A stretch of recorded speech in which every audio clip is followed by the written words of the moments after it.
Alléluia. Gloire à Dieu. Merci Seigneur. Béni sois-tu, notre Dieu Tout-Puissant. Merci Seigneur. Alléluia. Gloire à Dieu. Mes bien-aimés, nous allons passer un petit moment dans l'adoration avant d'entamer l'étude d'aujourd'hui à la gloire de Jésus-Christ notre Seigneur. Amen.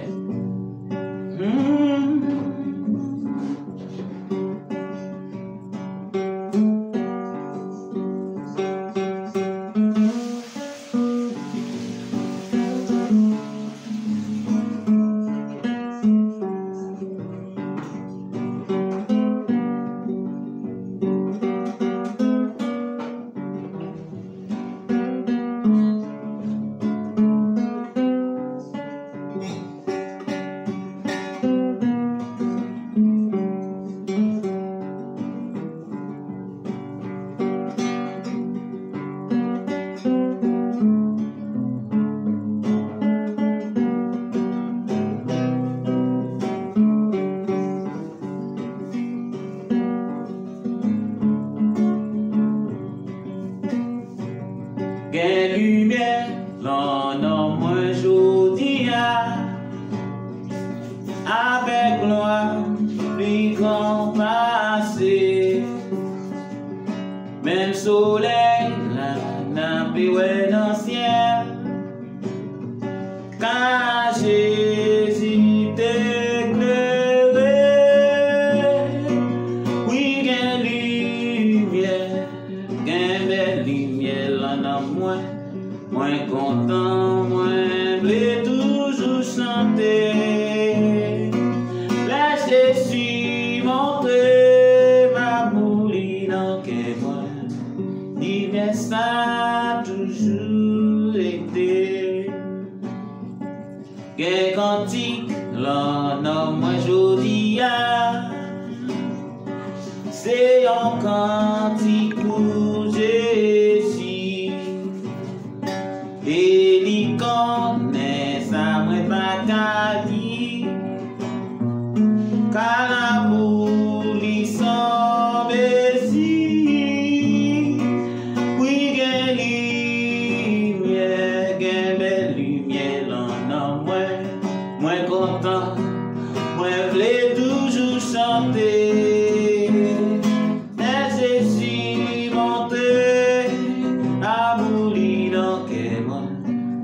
Ça a toujours été.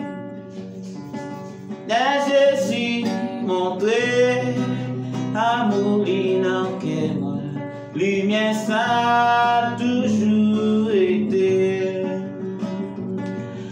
Jésus montré amour que moi, lumière ça a toujours été.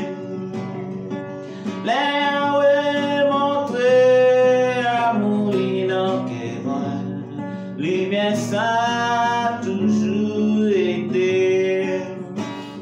Les Jésus montré amour que moi. Lumière ça a toujours été. Lumière ça a toujours été. Lumière ça a toujours été. Alléluia, Alléluia, Alléluia, Alléluia. Lumière ça a toujours été.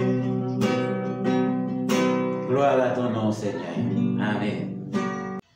Mes bien-aimés dans le Seigneur, je vous salue dans l'amour de notre Dieu le Père et dans la grâce de notre Seigneur Jésus-Christ, notre grand prêtre, bien sûr, notre prophète et notre roi, celui qui est appelé de 5 noms, l'admirable, le conseiller, le Dieu puissant, le Père éternel et le Prince de la paix.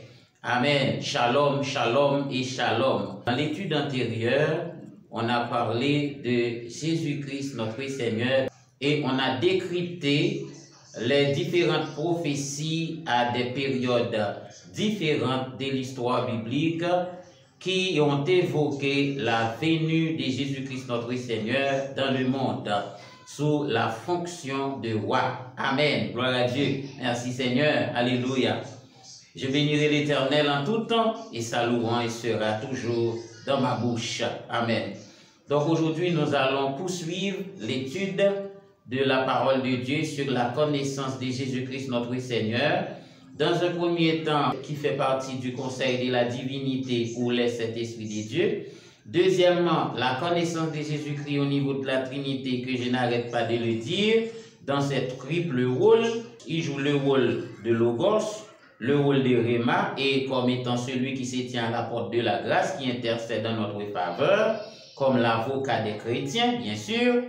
Et ensuite, qui est aussi présenté en trois grandes fonctions dans sa mission terrestre. Amen. Gloire à Dieu. La fonction de grand prêtre, la fonction de prophète et la fonction de roi.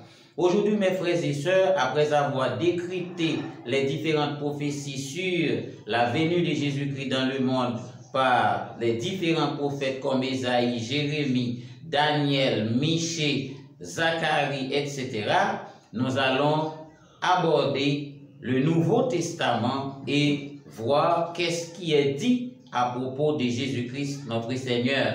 Donc nous allons évoquer d'abord le nom de notre Dieu et ensuite on va rentrer d'emblée dans les sujets d'aujourd'hui à la gloire de Jésus-Christ, notre Seigneur.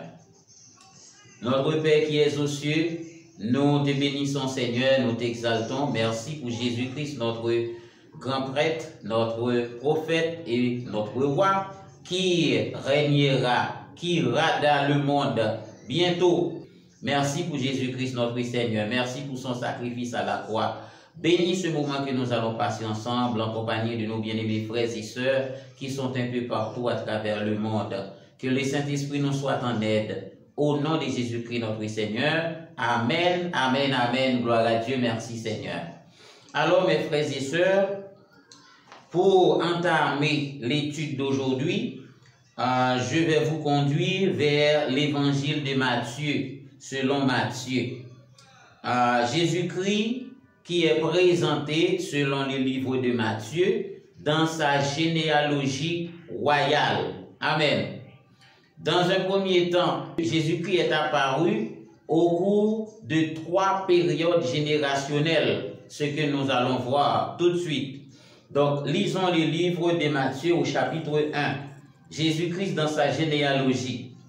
S'il y a une vérité incontournable que tout le monde ne peut pas ignorer, que tout le monde connaît, c'est bien sûr Jésus-Christ dans la fonction de roi, parce que cette vérité, tout le monde la connaît bien sûr, parce que cela est enseigné à l'école théologie, où l'on présente l'évangile de Matthieu comme étant l'évangile qui introduit Jésus dans sa généalogie royale. Amen. Gloire à Dieu.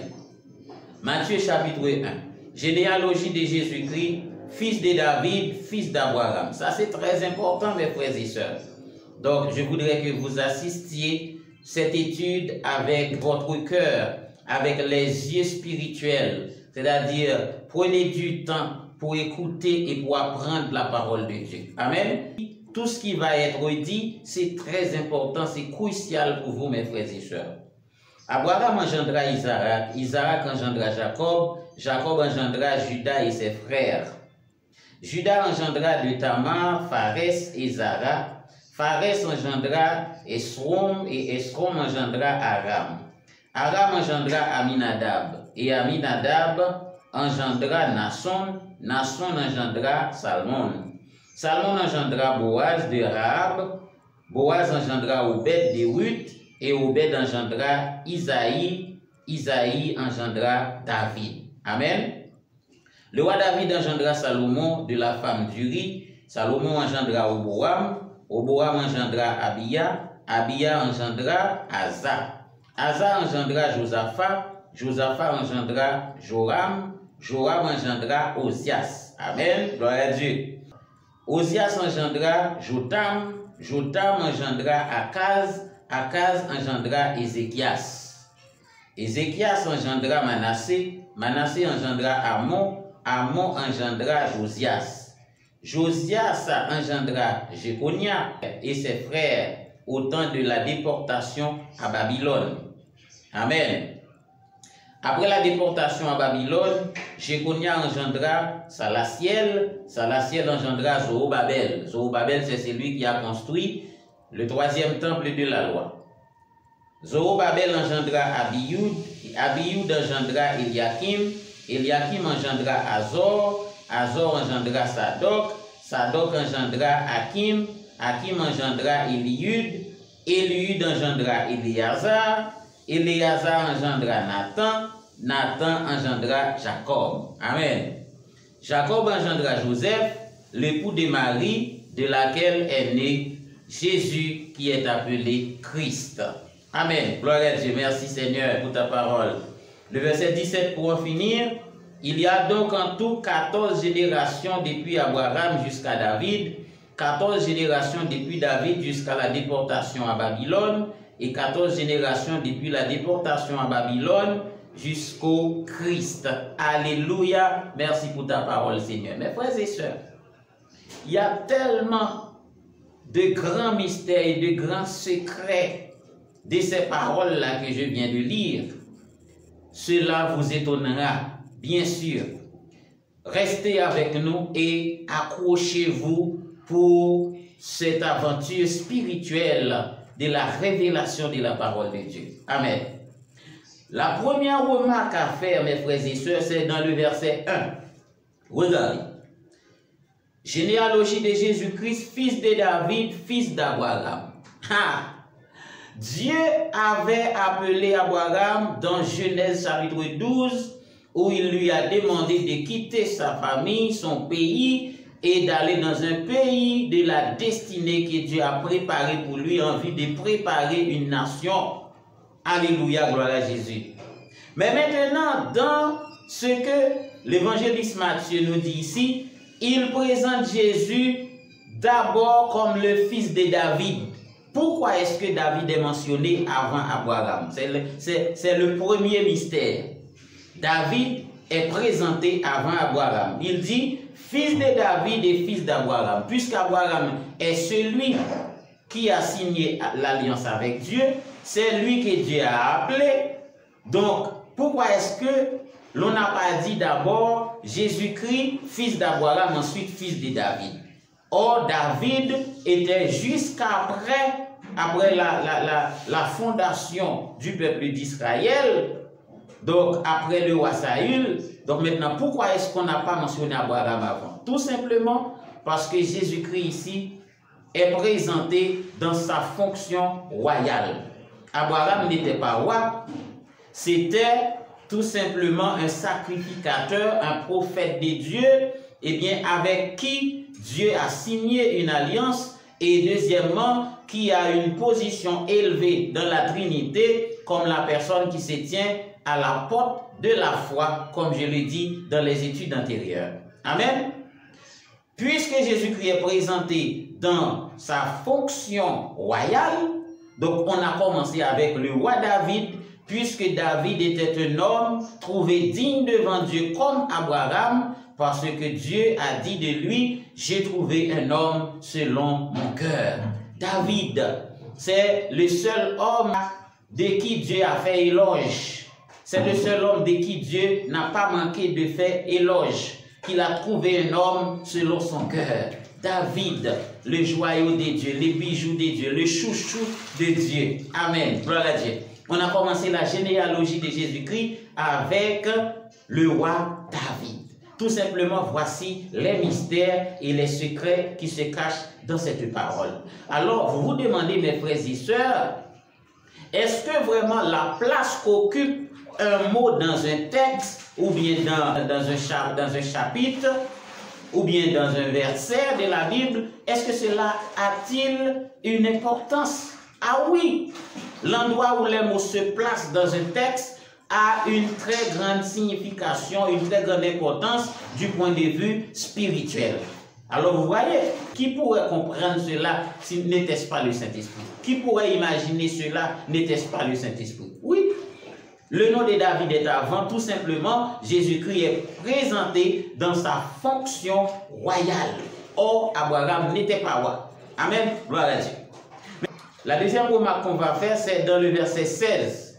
Jacob engendra Joseph, l'époux de Marie, de laquelle est né Jésus qui est appelé Christ. Ah.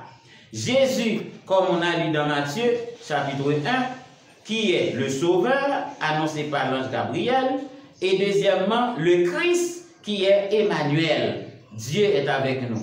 Jésus, 100% homme, et Emmanuel, ou bien Christ, qui est 100% Dieu, à la gloire de notre Père. Amen, alléluia. Gloire à Jésus. Merci Seigneur, que ton nom soit béni. Merci pour cette merveilleuse révélation de ta part, par la puissance du Saint-Esprit qui agit maintenant. Même les choses qui ont été bafouées, des choses qui ont été manipulées, truquées, eh bien, le Saint-Esprit nous en donne des révélations à ta gloire et à ton honneur pour l'accomplissement des prophéties de notre Seigneur Jésus-Christ. En Jean 8, le verset 32, vous connaîtrez la vérité et la vérité vous affranchira. À la gloire de Dieu. Merci Seigneur. Maintenant, ce qui va vous étonner en plus, c'est dans le verset 17. Regardez. Il y a donc en tout 14 générations depuis Abraham jusqu'à David. Ça fait 14 générations depuis David jusqu'à la déportation à Babylone. 2, 14 générations depuis la déportation à Babylone jusqu'au Christ. Qu'est-ce que vous remarquez dans ce verset, mes frères et sœurs? Vous voyez la présence de la Trinité, comme je l'ai toujours mentionné. Dieu ne fait rien, absolument rien, en dehors de sa justice, en dehors de la Trinité, puisque c'est le conseil de la Trinité qui décide tout. C'est là que Dieu prend toutes les décisions sur le monde. La création, tout se passe à travers la Trinité. Donc ici, nous avons trouvé les 3 périodes générationnelles. Pour que Jésus vienne dans le monde, Dieu l'a préparé pendant 3 périodes générationnelles. La première période générationnelle commence avec Abraham et finit avec David. 14, ça donne 14 générations.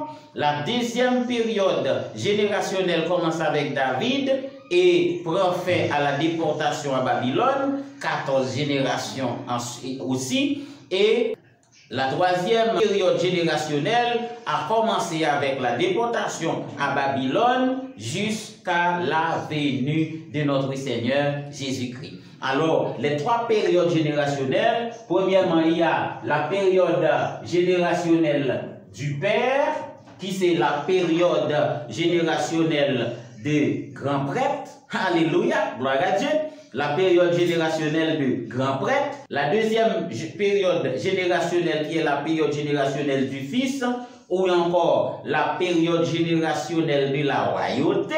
Amen, c'est ce que nous parlons. Et la troisième période générationnelle qui est la période générationnelle du Saint-Esprit, eh bien, c'est la période générationnelle des prophètes. Alléluia, gloire à Dieu. Et c'est dans cette partie que nous avons trouvé un tas de prophètes comme Jérémie, Ésaïe, Ézéchiel, Daniel, Michée, Zacharie, etc. Je reprends la période générationnelle du Père ou la période générationnelle du grand prêtre, la période générationnelle du Fils qui est la période générationnelle de la royauté, la troisième période générationnelle qui est la période générationnelle du Saint-Esprit qui est la période générationnelle des prophètes. Amen. Gloire à Dieu. Merci Seigneur pour cette grande, merveilleuse et extraordinaire révélation. À la gloire de Jésus-Christ notre Seigneur. Alors mes frères et sœurs, vous voyez comment est-ce que l'on ne peut pas comprendre la parole de Dieu ainsi avec notre connaissance intellectuelle, avec notre raisonnement humain, avec notre raisonnement logique. Cela ne nous suffira jamais. Mais nous avons besoin du Saint-Esprit de Dieu. C'est le Saint-Esprit de Dieu qui nous révèle la parole de Dieu. Et c'est Jésus-Christ qui nous donne l'appel. Et c'est Dieu le Père lui-même qui nous donne des provisions pour sa gloire et son honneur à la gloire de Jésus-Christ notre Seigneur. Alors mes frères et sœurs, voici les mystères qui se trouvent dans l'évangile selon Matthieu. C'est le plus grand mystère que tous les chrétiens doivent connaître dans l'évangile de Matthieu. Mais heureusement, à l'école théologie, à vrai dire, ça, on l'enseigne.